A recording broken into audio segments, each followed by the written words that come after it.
Olá, meus queridos irmãos e irmãs em Cristo, sejam bem-vindos a mais um vídeo deste canal Vida com Deus. Meu nome é Larissa e hoje começamos então a nossa série Parábolas de Jesus.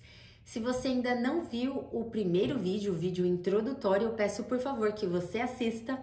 Lá eu explico sobre o que é parábola, porque Jesus usava parábolas. Também dou uma breve explicação sobre o quadro de parábolas, então quantas são e como vamos estudá-las. Então é interessante que você assista esse vídeo se você ainda não o fez.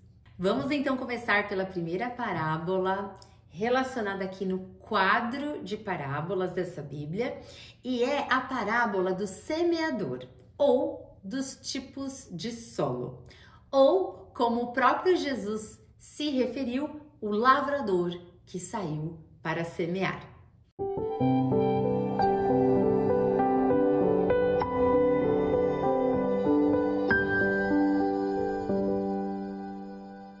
Esta parábola é relatada pelos três evangelhos, Mateus, Marcos e Lucas. E Mateus o faz na metade do seu livro, Marcos no primeiro terço do livro dele e Lucas também, do primeiro para o segundo terço do livro. Jesus vai contar esta parábola e outras de dentro de um barco, porque é um momento em que Jesus vê que várias pessoas estão ali cercando, então ele entra no barco, vai ali na água e as pessoas, a multidão continua ali na praia para conseguir escutá-lo. Eu vou fazer a leitura do relato de Mateus. Só que como eu fiz um estudo comparativo dos três evangelhos, no momento que algum deles fez uma adição ou falou de um jeito um pouquinho diferente, eu vou trazer aqui para vocês também, tá bom? Isso vai enriquecer o nosso estudo. Então é Mateus 13, de 1 a 9, depois de 18 a 23. E vocês também vão encontrar essa parábola em Marcos 4, de 3 a 20 e Lucas 8, de 4 a 15. Vamos então em Mateus. Mais tarde, naquele mesmo dia, Jesus saiu de casa e sentou-se à beira-mar. Logo, uma grande multidão se juntou ao seu redor. Então ele entrou num barco, sentou-se e ensinou o povo que permanecia na praia. Jesus contou várias parábolas, como esta. Um lavrador saiu para semear. Enquanto espalhava sementes pelo campo, algumas caíram à beira do caminho e as aves vieram e as comeram. Outras sementes caíram em solo rochoso e, não havendo muita terra, germinaram rapidamente, mas as plantas logo murcharam sob o calor do sol e secaram, pois não tinham raízes profundas. Outras sementes caíram entre espinhos, que cresceram e sufocaram os brotos.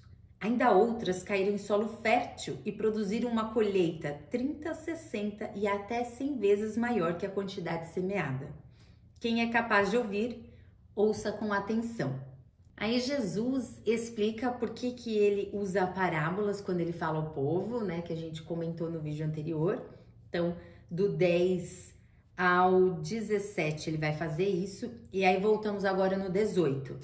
Agora ouçam a explicação da parábola sobre o lavrador que saiu para semear. As sementes que caíram à beira do caminho representam os que ouvem a mensagem sobre o reino e não a entendem. Gente, aqui é Jesus explicando aos discípulos a parábola que ele tinha acabado de contar. Então o maligno vem e arranca a semente que foi lançada em seu coração. As que caíram no solo rochoso representam aqueles que ouvem a mensagem e, sem demora, a recebem com alegria. Contudo, uma vez que não têm raízes profundas, não duram muito. Assim que enfrentam problemas ou são perseguidos por causa da mensagem, cedo desanimam. As que caíram entre os espinhos representam outros que ouvem a mensagem, mas logo ela é sufocada pelas preocupações desta vida e pela sedução da riqueza, de modo que não produzem fruto. E as que caíram em solo fértil representam os que ouvem e entendem a mensagem e produzem uma colheita 30, 60 e até 100 vezes maior que a quantidade semeada. Vamos agora desmembrar os elementos dessa história. Nós temos um lavrador. Esse lavrador, ele sai para trabalhar, ele sai para semear. nós temos a semente que ele carrega.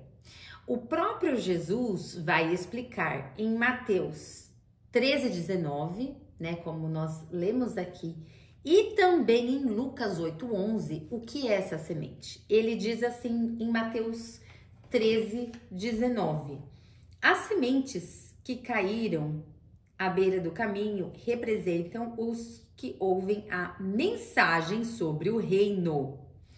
Então, a semente aqui é a mensagem sobre o reino. E em Lucas 8:11, ele vai dizer que é a palavra de Deus, que a semente significa a palavra de Deus. Olha só, Lucas 8:11. Este é o significado da parábola. As sementes são a palavra de Deus.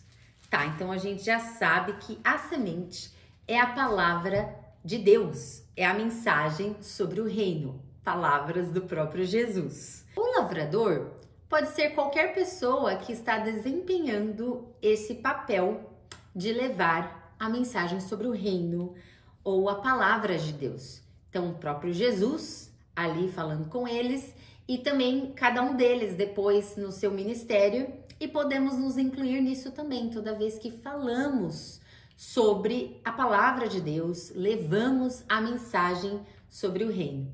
Tá interessante que essa Bíblia explica em algumas das notas que o lavrador vai ter o trabalho dele, que é semear, né? Que é plantar essas sementes. A semente é a palavra de Deus, então com ela nunca há problema nenhum. Agora, o detalhe está nos solos, nos tipos de solo. Por isso que às vezes essa parábola é chamada de os tipos de solo. Tá nos tipos de solo onde essas sementes vão cair, para ver se essa semente vai conseguir não só germinar, mas permanecer em pé e dando frutos.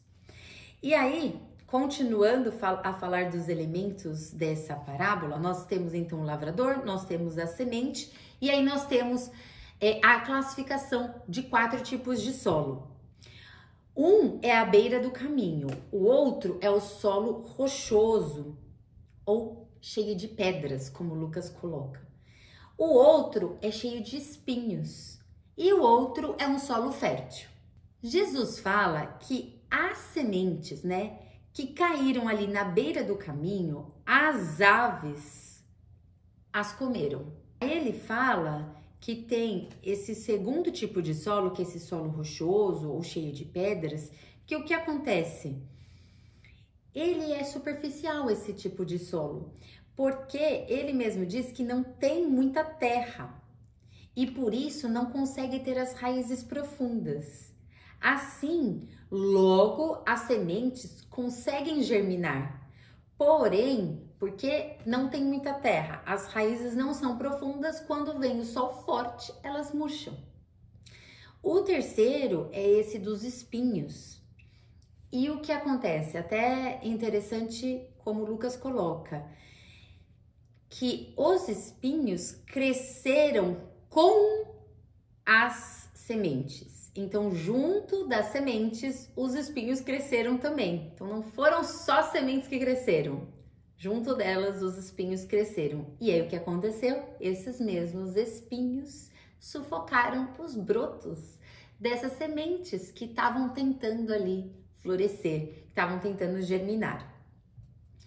E o quarto solo é o solo que nós esperamos ser. É esse solo fértil, que produz colheita de 30, 60 e 100 vezes maior que a quantidade semeada. Eu até fui procurar o porquê desse 30, 60 e 100, que foi curioso, né?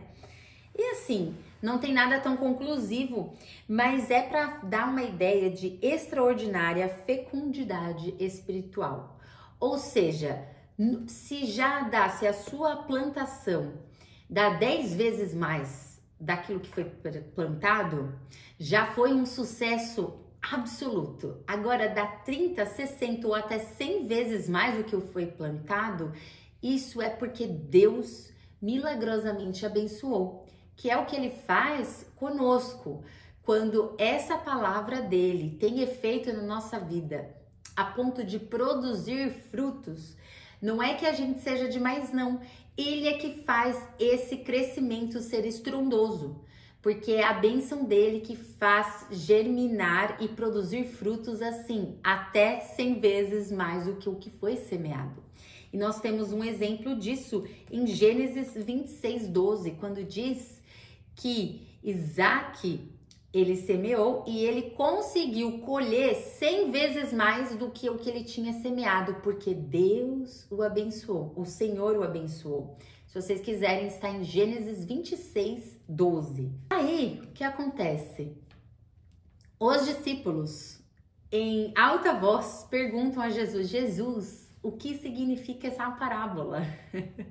Interessante que esses três, né, Mateus, Marcos, Lucas, registram isso, que eles perguntaram para Jesus e Jesus respondeu. Então é muito bom, porque pelo menos essa parábola a gente tem a explicação do próprio mestre registrada para nós.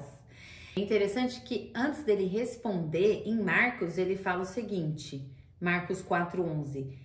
Ele respondeu: a vocês é permitido entender o segredo do reino de Deus, mas uso parábolas para falar aos de fora, de modo que mesmo que vejam o que faço, não perceberão, e ainda que ouçam o que eu digo, não compreenderão.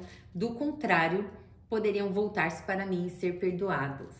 Nós falamos um pouco sobre isso no vídeo anterior, do porquê que Jesus fala isso, né? Que tem muito a ver também com a ideia de que aquele que já tem, a essa pessoa lhe será dado ainda mais, e aquele que não tem, o pouco que tem lhe será tirado.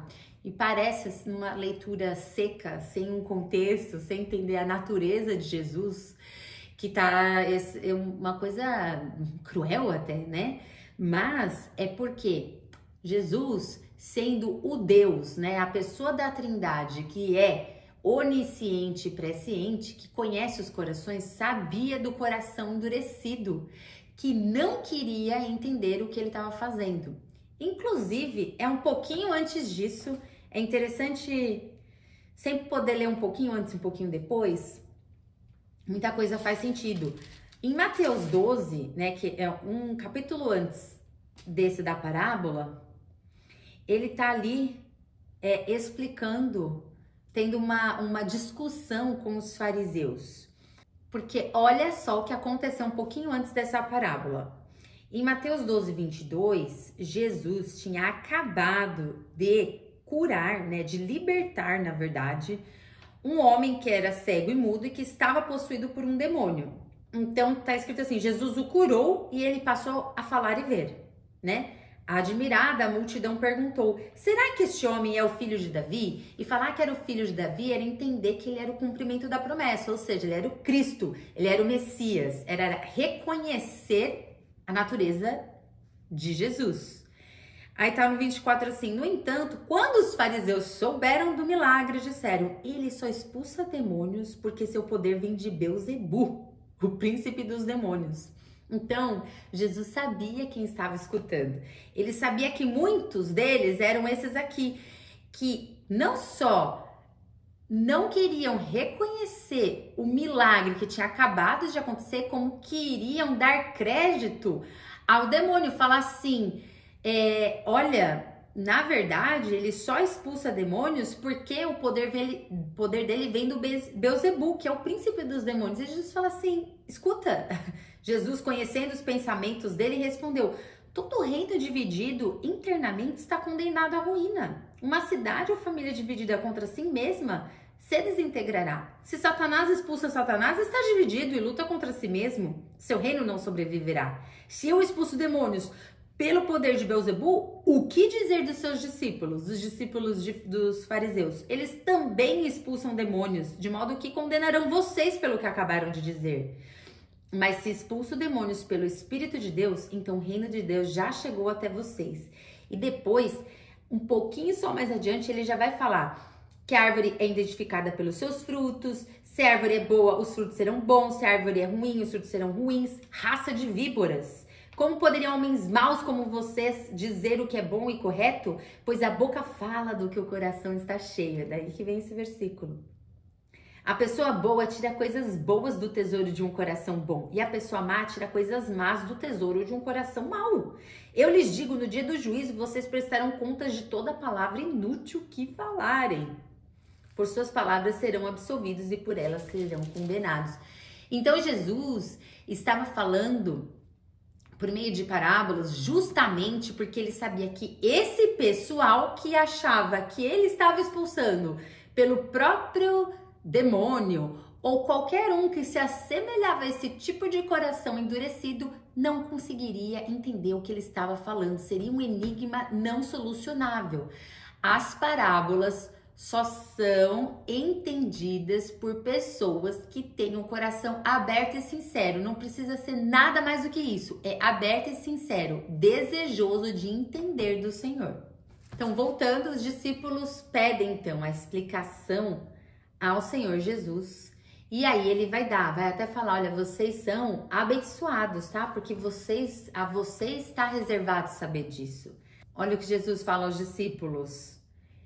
A vocês é permitido entender os segredos do reino de Deus, mas uso parábolas para ensinar os outros, a fim de que quando olharem não vejam, quando escutarem não entendam. Então a gente já entendeu por que ele falava em parábolas, para que esses que já estavam com esse coração endurecido, quando olhassem não iam ver, e quando escutassem não iam entender. Mas aos discípulos, a qualquer um com esse coração aberto e sincero, é permitido entender os segredos do reino de Deus. E aí ele começa a explicação dele. E ele fala assim, olha, as sementes que caíram na beira do caminho, vamos pensar então que é a palavra de Deus, a mensagem sobre o reino, né? Esse tipo de solo, que é beira do caminho, o que acontece? A pessoa escuta, a pessoa ouve, porém ela não entende. E ele diz, o maligno vem e arranca a semente que foi lançada onde? No coração. Eu gostei, porque tanto Mateus quanto Lucas falam desse jeito, a semente que foi lançada no coração. Então, há essa tentativa sempre da semente ser lançada no coração. Só que esse primeiro tipo que acontece de solo, mesmo ela tendo sido lançada no coração, ela é arrancada, né? Pelo inimigo, pelo maligno, por Satanás. E os impede de crer e ser salvos. Lucas coloca ainda assim, em 8:12. E aí, mais uma vez, é esse tipo de coração que a gente estava falando. É esse tipo de coração endurecido, que vê Jesus e enxerga mal em Jesus, que vê em Jesus a bondade demonstrada ali por meio de uma cura, de um milagre, e em vez de o coração ficar admirado e isso produzir um desejo de querer servir a esse Deus, a pessoa chega ainda a atribuir essa bondade de Jesus ao mal. Então, esse tipo de coração, mesmo que a semente tenha sido lançada, ele não vai entender, vai cair, vai ser arrancada. Porque é um coração que está endurecido e não quer entender o que o Senhor Jesus nos ensina. Depois, ele fala que o solo rochoso, o solo cheio de pedras, o que acontece com esse tipo de solo? As pessoas ouvem e logo recebem com alegria. Então, o problema não é a receptividade. Existe uma boa receptividade, porém, há uma superficialidade. Então, é aquele tipo de solo que eu ouvi, eu fiquei muito alegre de ter ouvido, eu fiquei entusiasmada, eu fiquei encorajada, mas o que acontece? Lucas fala assim, creem apenas por um tempo. Porque logo que vem problemas, perseguição e provações, eu estou usando as palavras que o próprio Mateus, Marcos e Lucas usaram. Não estou usando minhas palavras, eu estou usando exatamente, anotei as palavras usadas aqui nessa tradução da Nova Versão Transformadora, tá? Então, assim que enfrentam problemas ou perseguição e provações, que foi como Lucas colocou, por causa da mensagem ou por causa da palavra de Deus, essas pessoas logo desanimam. Então, olha só que interessante. O solo parecia até que ia dar certo, né? Porque ouviu e recebeu com alegria. Mas desanimou muito rápido, porque a gente sabe que a nossa vida é cheia de problemas, perseguições e provações. A nossa vida é uma sequência disso, faz parte deste mundo caído, mas nós não precisamos nos desanimar a cada um desses problemas, perseguições ou provações. Inclusive, Jesus coloca isso como um solo rochoso. Ele diz que é porque não tem raízes profundas. Então, o próprio Jesus está nos dizendo que, por mais que essas tribulações existam, por mais que existam esses problemas e provações, se o nosso solo for fértil, ele não vai reagir como esse solo superficial, que não consegue sustentar o crescimento daquele fruto, daquela planta, porque ele não tem raízes profundas. Aí o terceiro solo, que são o dos espinhos, aquele solo espinhoso. Também parece bom em um momento, porque como diz Lucas, as sementes vão crescer, só que com elas vão crescer os espinhos.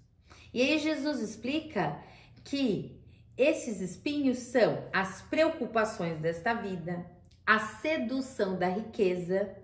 Marcos coloca também desejo por outras coisas e Lucas coloca prazeres desta vida. Então, olha só a nossa lista: preocupações desta vida, sedução da riqueza, desejo por outras coisas, prazeres desta vida. Então, isso tudo faz sufocar aquela semente que estava crescendo, que queria germinar e crescer e dar frutos, mas ela é sufocada por todas essas coisas, por todos esses espinhos. Então, como o Lucas coloca, de modo que nunca amadurecem. E agora falando do último solo, que é o solo fértil, ele tem aqui, eu acho que 3 etapas, porque Jesus fala assim, eles ouvem e entendem a mensagem e produzem uma colheita 30, 60 e até 100 vezes maior. Olha que interessante, Lucas colocou como eles ouvem e têm um coração bom e receptivo. É o que a gente estava falando, não precisa de muito, é um coração bom e receptivo. Também Lucas coloca que produzem com paciência. Então envolve sim aí paciência. Agora as três partes que eu achei interessante desse solo fértil é que ele ouve, ele entende e por isso ele produz. Então não fica só no ouve, entende e produz. E aí, nesse momento, eu acho que faz sentido trazer para esse nosso estudo um trecho aqui do livro que eu sempre comento, é um devocional que chama Uma Vida com Propósitos.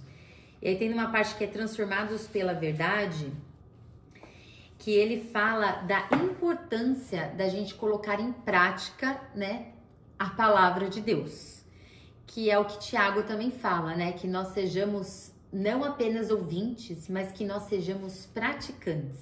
Mas o que é ser praticante? O que é colocar em prática essa palavra? Porque, para mim, é isso. Às vezes, a diferença aqui entre os solos não é só a receptividade e a abertura com que nós recebemos a mensagem. Porque, querendo ou não, o solo rochoso, ele também recebeu bem. Ele recebeu com alegria, só que não tinha raízes profundas, né? O do espinho, a semente até começou a crescer, mas junto dela cresceram os espinhos. Cresceram a todas essas outras coisas que nos distraem, são as distrações. Então, são as preocupações, a sedução da riqueza, os prazeres da vida. Então, isso cresce junto com a semente, a ponto de sufocá-la, de não deixar brotar, de não deixar dar frutos, né? Então, não é só receptividade. O solo fértil, ele é bom, nem fala assim, ouviu e recebeu com alegria e produziu. Não, diferentemente do solo rochoso, não diz que recebeu com alegria, mas diz que ouviu, entendeu e produziu. Então tem esse componente de aplicação prática, de praticar aquilo que eu ouço. Nesse trecho do livro tem assim, é um autor, eu não conheço, é D.L. Moody, disse que a Bíblia não foi dada para aumentar o nosso conhecimento, mas para transformar a nossa vida. Então, ela não é um livro que é para nos deixar com um repertório maior de vida. É esse repertório maior de vida, é esse conhecimento que produz mudança. Então, a chave está em produzir a mudança, em produzir o fruto. Não só de eu ouvir e saber. Olha só uma outra coisa que fala, que esse autor Rick Warren, outro motivo pelo qual nós evitamos a aplicação pessoal é porque pode ser difícil e até mesmo doloroso. A verdade vai te libertar, é isso que diz a palavra, a verdade liberta. Mas antes, ela faz de você miserável. O que quer dizer isso? A palavra de Deus expõe as nossas intenções. Ela aponta para as nossas fraquezas, as nossas falhas. Ela repreende nosso pecado e ela espera de nós mudança. E a natureza humana resiste à mudança. Por isso, aplicar a palavra de Deus é um trabalho difícil, é um trabalho duro. Ele exige intencionalidade. Não acontece de repente. Ele exige que a gente pare e queira aplicar. Queira deixar aquela palavra fazer efeito. Queira deixar aquela palavra transformar a nossa vida. O autor falou aqui, não vai ser confortável. Não vai ser confortável, porque vai expor os nossos pontos que precisam ser melhorados. Porque é isso que é o aperfeiçoamento, é você ver onde tem a falha, onde tem a fraqueza e consertar aquilo ali. Então, não é confortável. Quem disser que esse tipo de aperfeiçoamento é confortável, então é porque não está sendo aperfeiçoado. Porque ser aperfeiçoado é incômodo, é doloroso, expõe tudo o que não é de bom para que possa ser bom. E aí, um dos passos práticos que esse autor aqui oferece para que nós apliquemos a palavra de Deus é para que a gente torne o estudo pessoal. Ele diz que toda aplicação ela vai envolver ou o seu relacionamento com Deus, ou o seu relacionamento com os outros, ou o seu desenvolvimento de caráter pessoal. Então, sempre é isso. Ou é você e o seu relacionamento com Deus, ou você e o seu relacionamento com os outros, ou o seu próprio caráter, né? E aí, ele diz que a gente pode escrever qual vai ser o passo prático que você vai tomar para conseguir aplicar aquela passagem que você acabou de ler e o Senhor falou ao teu coração. Então, ele diz que tem que ser pessoal, então tem que envolver você, certo? Não um coleguinha, não do lado, é você. Tem que ser prático, então alguma coisa que você consiga fazer e tem que ser realizável. Ou seja, né, se você sabe que você vai querer fazer isso daí, então você coloque um prazo para você. Por exemplo, eu trouxe isso porque eu acho que fala muito sobre esse solo fértil. Mas a gente pode pegar essa parábola aqui mesmo e perceber se nós somos algum desses solos, né? Qual desses solos, no caso, nós somos, porque nós somos pelo menos algum desses solos. E essa Bíblia aqui até traz uma interpretação também muito interessante, falando assim, sim, podem ser 4 tipos de pessoas, mas também pode ser em momentos diferentes da nossa vida ou áreas diferentes da nossa vida, nós temos um tipo de solo ou outro tipo de solo. Exemplo, pode ser que na minha vida, em questão a direção de Deus para minha vida, o meu solo seja fértil. Então é uma área da vida que o meu solo é fértil. Mas para ajudar o necessitado é rochoso. Ou pode ser que justamente no meu serviço ao próximo, o meu solo seja fértil. mas para uma ordem específica do Senhor, o meu solo seja o espinhoso. E por aí vai. Então a Bíblia diz que podem ser áreas diferentes da nossa vida, a gente ter tipos de solos diferentes e também momentos da nossa vida. Um momento que parece que a gente está mais para solo fértil e tem momentos que parece que a gente está mais para beira do caminho ou solo espinhoso. Então, também não leiamos essa parábola e pensemos assim: imagina, eu sou solo fértil, tira todos esses três, tá ótimo, passa para a próxima. Porque aí a gente perde uma oportunidade muito grande de perceber se na nossa vida nós não temos áreas que nós não somos solo fértil, ou de que se nós não estamos num momento de vida em que o nosso solo não está fértil. E aí eu quero finalizar este estudo com o que Jesus diz em Marcos 4,13, né? No meio aí dessa explicação da parábola, olha o que ele falou. Se vocês não entendem o significado desta parábola aqui que estamos estudando, do semeador. Se vocês não entendem o significado desta parábola, como entenderão as demais? Por isso que eu disse que era importante a gente começar com esta, assim como a Bíblia sugeriu, eu achei uma boa mesmo, porque traz essa revelação aqui de Jesus.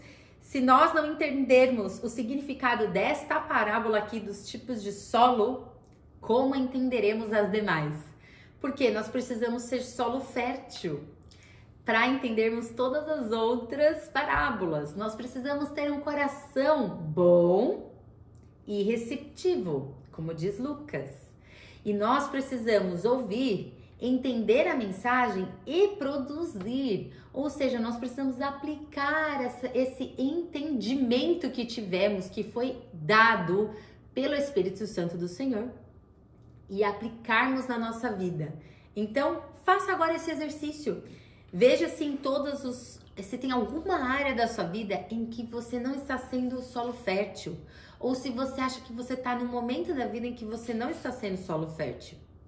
E aí, pegue aqui a definição do que é esse solo fértil e tenta aplicar isso na sua vida, no seu dia a dia.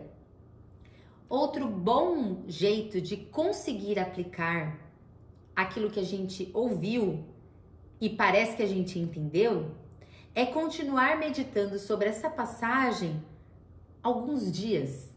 Não precisa ser um mês todo, mas não deixar esse entendimento que você acabou de ter já se perder, porque você já vai ouvir outro vídeo e aprender outra coisa. Isso acontece comigo também. E sabe que nós não fomos feitos para recebermos tanta coisa boa assim ao mesmo tempo. Então eu percebi que não só as redes sociais podem ser uma furada para nós em questão de conteúdos que não são bons para nossa mente e nosso coração, mas até mesmo com conteúdos que são bons, mas a gente não dá tempo de entender, muito menos de produzir, e a gente já vai para o próximo. E o conhecimento pelo conhecimento, ele não produz o que é necessário. É apenas o conhecimento que vira entendimento e que vira fruto, que produz. Esse sim é frutífero.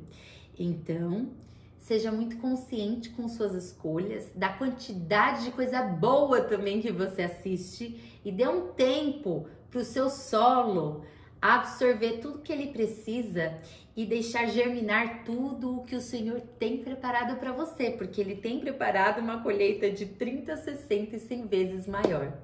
Amém, meus queridos irmãos e irmãs em Cristo? Espero vocês no estudo da próxima parábola ou parábolas. Tá bem? Maranata!